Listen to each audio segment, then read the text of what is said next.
नमस्कार प्रिय दर्शकों, आप देख रहे हैं ज्योतिष मंत्र। प्रिय दर्शकों, आज पुनः एक वशीकरण मंत्र प्रयोग की चर्चा है। वशीकरण मंत्र प्रयोग आज का ऐसा है कि इसमें ना तो किसी को खिलाना पिलाना है, ना उसके फोटो को लेना है, ना अन्य किसी प्रकार की क्रियाविधि करनी है। इस मंत्र प्रयोग में स्वयं को ही गुलाब जल लगाना है और उसी से सामने वाला वशीभूत हो जाएगा। जिसके लिए भी आप ये करेंगे वो वशीभूत होकर रहेगा। साथ ही साथ इस मंत्र के माध्यम से चेहरे का आपका आकर्षण बढ़ता है, व्यक्तित्व निखरता है, सामने वाला आपकी बात को महत्व देने लगता है, ध्यान देने लगता है। आज के प्रयोग में जैसे मैंने बताया, किसी प्रकार की कोई मिष्ठान किसी को खिलाने नहीं है या फिर किसी भी प्रकार से जल के अंदर कोई चीज मिलाकर पिलाने नहीं है, और ना ही मिट्टी से उसका विग्रह बनाना है, मूर्ति बनानी है, ऐसा कोई प्रयोग नहीं है। जैसे मैं बता रहा हूं, केवल गुलाब जल को अभिमंत्रित करना है और उसे ही अपने मुख पर लगाना है। अत्यंत सरल 1 दिवस का विधान है और 100% कारगर है। निश्चित रूप से सामने वाला वशीभूत होता है, आपके व्यक्तित्व में निखार आता है, आपके अंदर आकर्षण और सम्मोहन की शक्ति जागृत होती है। प्रिय दर्शकों, अनेकों बार चर्चा करते हुए यह भी बोलता हूं कि जब वशीकरण की बात हो तो वशीकरण शुभ उद्देश्य के लिए हो, किसी को नाहक परेशान करने के लिए, उसके चरित्र को हनन करने के लिए, फिर किसी भी प्रकार से नाजायज फायदा उठाने के लिए वशीकरण प्रयोग नहीं किया जाता। वशीकरण प्रयोग केवल उन्हीं सूरतों में किया जाता है जब आपके घर परिवार में प्यार प्रेम कम होता जा रहा है, एक दूसरे के प्रति किसी भी प्रकार से लगाव नहीं रह गया है, पति अथवा पत्नी एक दूसरे को महत्व नहीं दे रहे हैं, या फिर आप कार्य क्षेत्र में हैं, काम बहुत कर रहे हैं, मेहनत पूरी कर रहे हैं, परंतु आपकी मेहनत का फल नहीं मिल रहा, या फिर आपकी मेहनत को नकारा जा रहा है, आपकी मेहनत का कोई श्रेय आपको नहीं मिल रहा। उस परिस्थिति में इस प्रकार के वशीकरण प्रयोग करना सर्वथा उचित होता है। अन्यथा वशीकरण प्रयोग किसी के चारित्रिक, मानसिक या आर्थिक दोहन के लिए प्रयोग करना पूर्णतः अनुचित है, निषिद्ध है। बात कर रहे हैं आज के वशीकरण प्रयोग की। चेहरे पर ही इसे लगाकर आप सामने वाले को वशीभूत कर सकते हैं, अपने आप में आकर्षण पैदा कर सकते हैं, व्यक्तित्व में निखार पैदा होता है, साथ ही साथ स्किन प्रॉब्लम से भी छुटकारा मिल जाता है। क्योंकि अगर स्किन प्रॉब्लम से छुटकारा मिलेगा तो हमारा चेहरा अपने आप ही साफ दिखेगा, और साफ दिखेगा तो आकर्षित भी दिखेगा। अत्यंत प्रभावी ये मंत्र प्रयोग है। जहां तक बात है विधि विधान की, 1 दिवस का विधान मैं बता रहा हूं और 1 दिवस में ये मंत्र पूर्णतः जागृत होकर के आपके लिए कार्य करेगा, इसमें संशय है ही नहीं। तो सिद्धि विधान के लिए क्या करना है? प्रिय दर्शकों, कोई भी मंत्र सीधा प्रयोग किया जा सकता है, परंतु अक्सर बोलता हूं सिद्ध करने का तात्पर्य उसे अपने अनुकूल बनाना होता है, ताकि उस मंत्र का हम प्रयोग करें तो वो मंत्र कार्य करे। अनेकों बार बहुत से लोग बोलते हैं कि बहुत लंबा विधि विधान हो जाता है। जब आप वास्तव में करने बैठेंगे तो लंबा चौड़ा विधि विधान नहीं लगेगा, मंत्र का जाप तो आपको करना होगा। बाकी रही विधि विधान की बात, तो वो भी 10 से 15 मिनट के अंतराल में ही संपन्न हो जाता है। यदि आप इतना भी नहीं कर सकते तो फिर आप रहने ही दीजिएगा, क्योंकि फिर आप कुछ भी नहीं कर पाएंगे। प्रिय दर्शकों, ऐसा नहीं है केवल सिंदूर लिया या कोई भी चीज ली, उसे मस्तक पे लगा लिया और हो गया काम। यदि आप सीखना चाहते हैं, जानना चाहते हैं और स्वयं ही प्रभाव देखना चाहते हैं, थोड़ा सा परिश्रम आपको करना पड़ेगा। आज का जो मंत्र प्रयोग है निश्चित रूप से प्रभावी है। सैकड़ों हजारों बार इसे आजमाया जा चुका है, प्रयोग किया जा चुका है और निश्चित परिणाम प्राप्त हुआ है। बात करें विधि विधान की तो सर्वप्रथम सामग्री की बात कर लेते हैं। सामान्य सी पूजन सामग्री, कोई विशेष नहीं है। पूजन सामग्री के साथ में गुलाब जल की एक शीशी आपको ले लेनी है, उसे अपने समक्ष रख लीजिएगा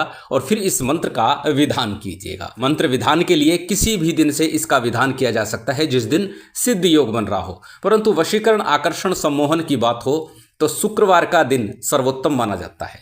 शुक्रवार के दिन यदि सिद्धि योग बन रहा है तो उस दिन से ही इसे आरंभ कीजिए, अन्यथा किसी भी दिन सिद्धि योग में आप इसका जप करके लाभ ले सकते हैं। सभी सामग्री आपकी स्क्रीन पर है, इसे नोट कर लीजिएगा। जो भी व्यवस्था इसमें से बन जाए वो ले लीजिएगा और फिर इसका विधान कीजिएगा। तो जिस दिन भी आप ये विधान करना चाह रहे हैं, चाहे कोई सा भी दिन हो, कोई भी वार हो, परंतु सिद्धि योग हो, क्योंकि सिद्धि योग में जब करेंगे तो सफलता निश्चित मिलती है। पुनः कहूंगा, श्रेष्ठतम होगा शुक्रवार का दिन, दूसरे नंबर पे सोमवार का दिन। सोमवार अथवा शुक्रवार के दिन सिद्धि योग बन रहा हो तो उस दिन ही इस मंत्र विधान को करने का प्रयास करना। अब कैसे करना है? प्रिय दर्शकों, वशीकरण सम्मोहन की बात हो तो उत्तर दिशा सर्वोत्तम मानी जाती है। चाहे प्रातः काल हो, चाहे संध्या काल या रात्रि काल, जब भी आप इस मंत्र को सिद्ध करेंगे तो उत्तर दिशा की तरफ मुख करके ही आपको ये विधान संपन्न करना है। उत्तर की तरफ मुख करके बैठ जाइए। अपने सामने किसी चौके पट्टे के ऊपर मां भगवती शक्ति के किसी भी स्वरूप का चित्र स्थापित कर लीजिए। प्रिय दर्शकों, पुनः बता दूं, पूजा पाठ विधि विधान की यहाँ आवश्यकता नहीं है। इस मंत्र का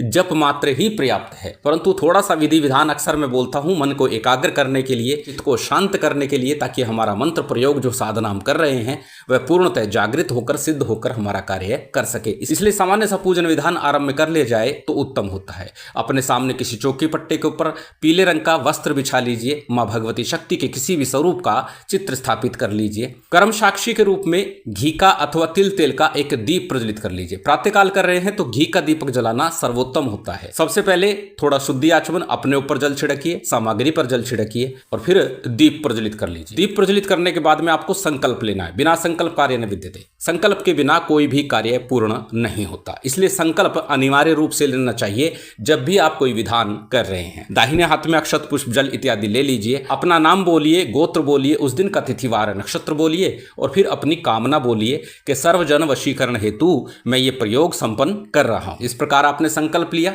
संकल्प के उपरांत में संकल्प के लिए लिया गया अक्षत पुष्प जल इत्यादि किसी थाली प्लेट में अथवा दीपक के सम्मुख छोड़ दीजिए। इसके बाद में सामान्य पंचदेवों का, गणपति का, गुरु का, कुलदेव, पितृदेव, स्थान देव, इन पंचदेवों का सामान्य सा पूजन विधान कर लीजिए। उसके बाद में शिव शक्ति का ध्यान पूजन कीजिए, भैरव जी का ध्यान पूजन कीजिए। जो भी आपका सामर्थ्य है, जितना आपको ज्ञान है, जो सामग्री आपके पास है, उतने से सामान्य सा पूजन विधान आपको संपन्न कर लेना है। इसके बाद में गुलाब जल की शीशी है, उसे खोल करके अपने समक्ष दीपक के सामने ही रख लीजिए। इसके बाद में 11 बार गणपति मंत्र और 11 बार गुरु मंत्र का उच्चारण करना है, जप करना है। एक एक माला करेंगे तो उत्तम होगा। गणपति मंत्र के रूप में ओम गणपते नमः, ओम गणेशाय नमः, ओम वक्रतुंडाय नमः, किसी भी एक गणपति मंत्र का जप कर सकते हैं। बात करें गुरु मंत्र की, यदि गुरु दीक्षा ली है तो अपने गुरु मंत्र का जप कीजिएगा, अन्यथा भगवान शिव के पंचाक्षरी मंत्र ओम नमः शिवाय का अथवा गुरु गोरखनाथ जी के ओम गुरु गोरक्षनाथाय नमः, इस मंत्र का एक माला का जप कर लीजिएगा। उसके बाद में आज का जो मूल मंत्र है इसका जप कीजिएगा। मंत्र को जाप करने से पूर्व अच्छे से कंठस्थ कर लीजिएगा, याद कर लीजिएगा, ताकि मंत्र जाप करते समय किसी प्रकार की भूल त्रुटि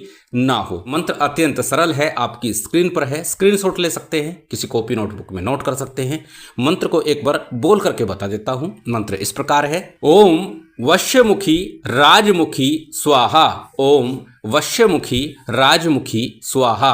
अत्यंत सरल छोटा सा मंत्र है, पुनः दोहरा देता हूं, ओम वश्यमुखी राजमुखी स्वाहा। इस मंत्र का आपको 21 माला का जप एक ही दिवस में संपन्न करना है। छोटा सा मंत्र है, 21 माला में बहुत अधिक समय नहीं लगेगा। यदि एक दिवस में एक बार में संपन्न करना मुश्किल हो तो 2 बार में या 3 बार में आप इसको 21 माला जप लीजिए। उसके बाद इस मंत्र का गुलाब जल के साथ प्रयोग कीजिएगा। फिर देखिएगा मात्र 7 दिवस में ही आपको चमत्कार दृष्टिगोचर होगा। प्रथम दिन ही ये अपना प्रभाव दिखाता है, परंतु 7 दिवस में पूर्ण प्रभाव में आ जाता है। जब आपका मंत्र जाप पूर्ण हो जाए उसके बाद शक्ति की आरती कीजिए। जो सामान्य सा नैवेद्य है, भोग है, वो अर्पित कीजिए, जलाचमन कराइए, क्षमा प्रार्थना कीजिए, आसन को प्रणाम कीजिए, उठ जाइए। बस इतना ही प्रयोग है। प्रिय दर्शकों, इस मंत्र जाप में यदि स्फटिक की माला का प्रयोग किया जाए तो सर्वोत्तम होगा, अन्यथा रुद्राक्ष की माला का प्रयोग भी कर सकते हैं। जो भी माला लेंगे वे प्राण प्रतिष्ठित हो तो ज्यादा उत्तम होगा। प्राण प्रतिष्ठा विधि भी मैं पहले दे चुका हूं, जिसका लिंक आपको डिस्क्रिप्शन में मिल जाएगा। अब जानते हैं इसके प्रयोग की विधि को। अब इसका प्रयोग किस प्रकार करना है। जैसे मैं आरंभ में ही बता चुका हूं कि गुलाब जल को अपने मुखमंडल पर लगाना है। प्रातःकाल स्नान के समय थोड़ा सा कच्चा दूध लीजिए, जल में डालिए, इस मंत्र का 7 बार उच्चारण करते हुए और उस जल से स्नान कर लीजिए, तो भी आपके लिए ये मंत्र कार्य करेगा। अथवा स्नान आदि से निवृत्त हो जाइए, उसके बाद में चेहरे के ऊपर थोड़ा सा गुलाब जल की 2 बूंद लीजिए, दोनों हाथों को रगड़िए, इस मंत्र का 7 बार उच्चारण कीजिए। अपने मुखमंडल पर उन हाथों को फिरा दीजिए जिस पे गुलाब जल लगा है। गुलाब जल आपको अपने चेहरे पर लगा लेना है। इस मंत्र का मानसिक रूप से उच्चारण करते रहना है। 2-5 मिनट के लिए मानसिक रूप से उच्चारण कीजिए, फिर घर से कार्य के लिए निकल जाइए, या फिर जिसके लिए भी आप प्रयोग कर रहे हैं उसका ध्यान करते हुए अपने मुख पर लगाना है, ताकि जिसके लिए आप कर रहे हैं वो सामने आएगा तो आपको देखते ही मोहित हो जाएगा। जैसे मैंने कहा, पहले दिन ही असर देता है, परंतु 7 दिवस में पूर्ण असर इसका दिखाई देने लगता है। अत्यंत प्रभावी, सरल सा छोटा सा मंत्र है, निश्चित लाभ देता है। घर परिवार में, कार्यस्थल पर प्यार प्रेम बढ़ाने के लिए, कार्य में उन्नति के लिए, सम्मान पाने के लिए इस मंत्र का प्रयोग अवश्य करें। शिव शक्ति की विशेष कृपा आप सभी को प्राप्त हो, यही कामना है। उम्मीद करता हूं आज की ये जानकारी, ये वीडियो आपको अच्छी लगी होगी। यदि अच्छी लगी हो तो कृपया लाइक कीजिएगा, शेयर कीजिएगा। यदि चैनल पर नए हैं तो सब्सक्राइब कर बेल आइकन बटन दबा दीजिएगा। जय माता दी, जय श्री राम।